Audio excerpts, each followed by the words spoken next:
Paano mo ba malalaman kung regular release or first release ang inyong RG or real grade Unicorn Gundam? We'll find out in this video.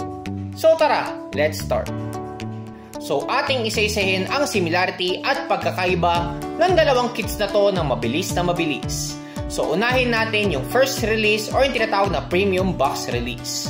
So kung titignan natin yung premium box release, ito ay isang one-time release at kapag tinignan natin yung front ng box art na to, ang Unicorn Gundam na makikita nyo ay naka-unicorn mode. So paano naman kung regular release or reissue ang ating makikita na RG Gundam Unicorn? So simple lang ang sagot. Kapag nakita nyo yung RG Unicorn Gundam sa box art ay naka-destroy mode, yan po ay naka-reissue na siya or second release ang inyong 1/144 RG Gundam Unicorn. So question, paano naman yung pagkakaparehas or similarities nila? So kapag tinignan natin yung contents or kapag tinignan natin yung finished product ng model na to, same lang yung makukuha nyo na result dito sa release na to. So that's it. I hope na itong video na to ay nakatulong sa inyong hobby needs.